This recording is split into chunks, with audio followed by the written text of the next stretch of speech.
What's up guys, this phone was Samsung's 2014 flagship and we are going to see how it holds up in 2020. First of all, this phone goes around for $50 on Amazon and is 16 gigabytes with 2 gigabytes of RAM, and on the rear we have a 16 megapixel camera, which is actually pretty nice. I recorded my OnePlus 7 Pro in 2020 video with this phone and I absolutely love the camera on here. This phone was built with different aesthetic in mind for Samsung. For example, the chassis is aluminum, the back is like this fake plastic, but it's supposed to feel like leather, I can tell. It is chipped a little bit, but we had this phone for a very long time, so I don't think it is anything to worry about. The bottom had a flap cover. This phone was supposed to be Samsung's waterproof phone, water resistant I should say at least, and they kind of ditched it for their S6. Now this phone is on Android 6.0.1 and I would say it is an older version definitely, but it still has app support. Like, even if this phone was on Android 5.0 Lollipop, you could still use all the same apps.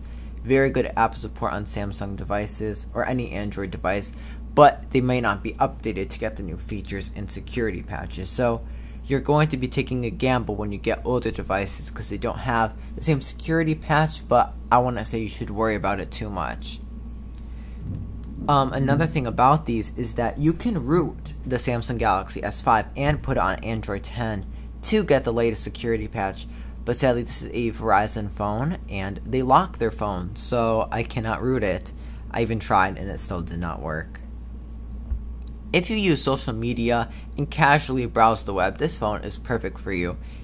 It can handle those tasks very easily, but it struggles and barely can play any new games. Another thing about it is that I actually prefer this home screen aesthetic over the new One UI. I love how the icons look, and I love the old widgets and the old wallpapers. I feel like it felt very Samsung, and now the new one just doesn't feel that special anymore, and it kind of just like a copy of iOS or different Androids, I would say. I do like old TouchWiz, but you guys can tell me down below, what do you guys feel about TouchWiz? Is it clunky or is it a little bit nostalgic? Maybe clunky, but you know, it's still cool. If I were to open up an app on here, we can see how fast it is. We open up YouTube, no problem. Camera, very fast. Play Store, oh, it's taking a second. Oh, it loaded it. We can go here, opens up phone.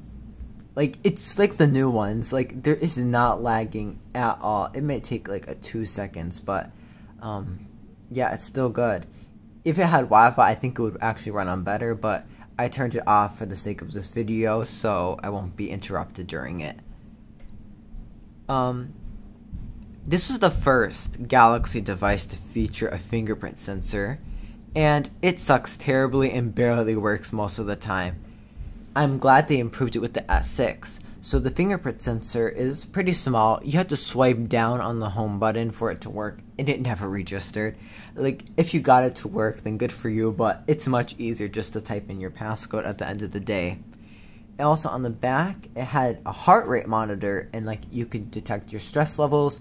That was like one of these like little gimmicky features about the old Samsung devices. Like, even at the top, you can see this black thing is for a TV remote. So it was really trying to do a lot of things at the same time. But with the new Samsung devices, they kind of changed pace and is more with the new stuff, and they don't focus on all the extra little features, which is not something else about One UI.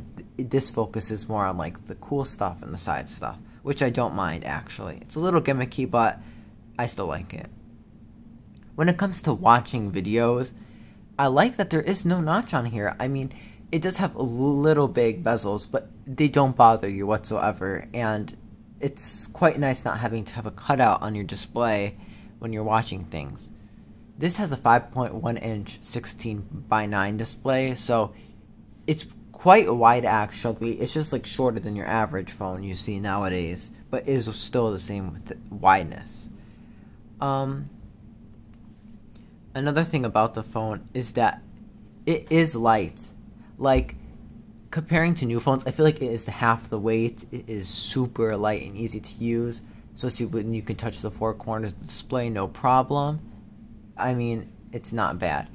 When it comes to the battery, it is degraded though, but there is a solution to the degraded battery. You could take off this back and replace it with a brand new one and get about 4 hours of screen on time.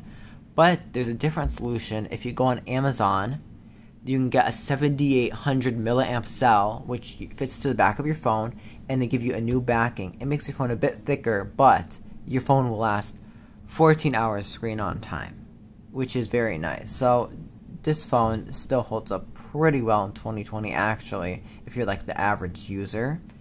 And that is my review of the Samsung Galaxy S5. Please like and subscribe to see more content like this. Peace out.